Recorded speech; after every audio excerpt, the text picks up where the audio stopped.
What's up, guys? So today we're going to be walking you through how to install one of these dirty bike lanyard kill switches. Now, why are these so unique, especially for the Sur-ron? Really what it comes down to is most kill switches will actually ground out a spark plug. That doesn't work on an electric bike. So what you actually have to do is have some type of logic, which they've put into the controller here, that basically that anytime you pull this guy, it actually breaks connection rather than grounding out the spark plug.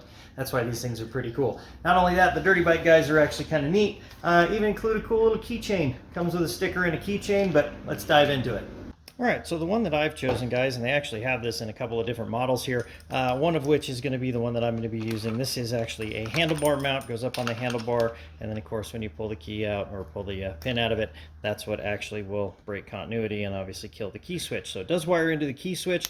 The one that does replace the key itself, or actually replaces the key switch, they do have that as an option, but for today we're going to be using this one. I still like to have the key switch in mind for obvious reasons. Sometimes I like to be able to go out, pull the key out of the ignition and maybe run into a restaurant, maybe run in and hit the bathroom, whatever it may be, but it's nice to be able to still lock it. So first things first, we want to go ahead and remove these and get this key switch out of here. We do this just simply with a couple of Allen heads.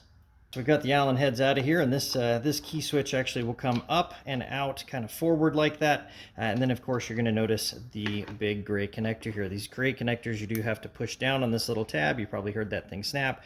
And then you just want to wiggle this guy free. This is what we're actually going to be breaking continuity with, which of course is why we have these two different connectors on here, one of which is going to go into the key switch. The other one will be the one that powers up the bike. So now all we have to do is do a little bit of mounting, run the wire. We'll kind of walk you through that real quick. All right, so I'm going to be a bit of a stickler on this one here, guys.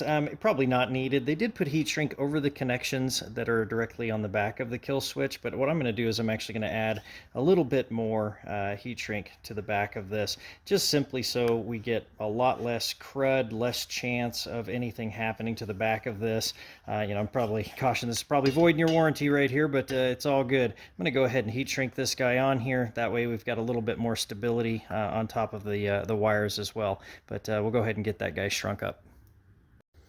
There we go. So now I got a little bit more heat shrink on this guy. Just a little bit more of just kind of a stress relief off of the cables. Of course, we're going to cinch this down on the bars and whatnot, just kind of keeping things from getting up in there. Or I don't know, maybe it'll keep stuff in there. I'm not really sure. I'm sure you guys will tell me in the comments, but big fan of heat shrink when it comes to, essentially just trying to make things kind of future-proof, if you will.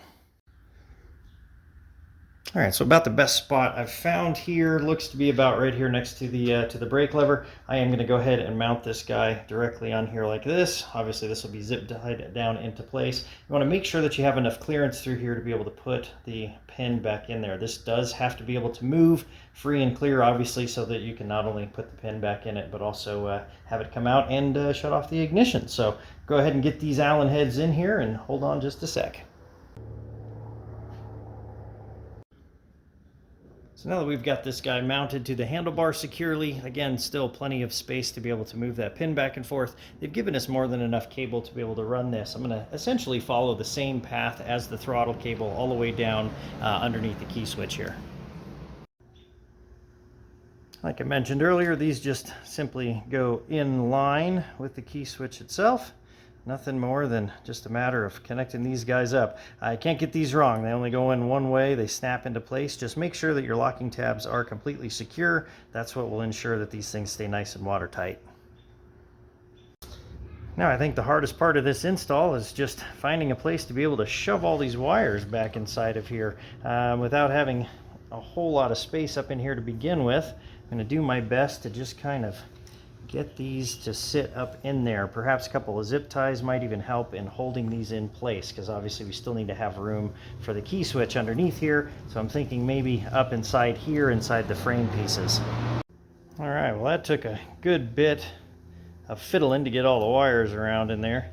As they say, fiddly bits, just moving everything around, making it all fit. But it does all fit in there, actually with still a little bit of room. So no worries there. We're going to go ahead and get this guy buttoned up and put the battery back in it, and we're going to test this thing. Before we get back to testing this thing, just wanted to quickly kind of showcase this, guys. This is what I was talking about. You got to have enough room for this pin to be able to move, because when this guy gets popped, it's going to pull in like that. And you still got to have enough room to be able to pull this out and stick the key in there. So just make sure that you've got enough clearance here that you're not going to have any type of interference for when you need to, trying to do this with one hand, put the key back into it. All right. So now we are going to go test this thing out here, guys. So a couple things you can notice. I am on a stand. I'm going to go ahead and make sure that I'm stable on here. Go ahead and turn the bike on. We've got power. And I turn my BAC 4000 egg rider on. What I'm going to do is I'm going to go ahead and just wide open the throttle, you know, thinking if this thing gets stuck, and then I'm just going to pull the lanyard out of here. Should kill the power right away. Let's see what she does.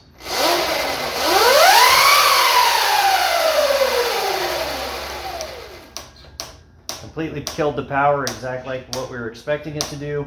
I think it did exactly what we were hoping to. Now I'm going to go ahead and put the key back in it. The ignition is still turned on. Ignition comes back on. I can then re-enable the egg rider. Egg rider fired right back up. Everything seems good. It's doing exactly as it's supposed to, as advertised, guys. And there you go. This, of course, would probably be attached somewhere along here. You do have quite a bit of distance on this thing for being able to fall off the bike. But just kind of a quick note on these things. What are they good for? Why in the world do you need one? Well, for starters, a lot of the new sanctioning bodies actually do require these, but for me, it's more of really just kind of a safety thing. I thought to myself, man, if I ever get off of the back of this bike and that throttle is faulty, or perhaps a rock gets wedged in there, or the bike gets turned upside down, the last thing I want is this thing sitting there just spinning around and having no control over it, especially with as much torque as these things put out. I want to have an emergency shut off, and that's exactly why I put this on here. But guys, that's the emergency lanyard cutoff kill switch from Dirty Bike. Cool product, man, not bad. Go check them out.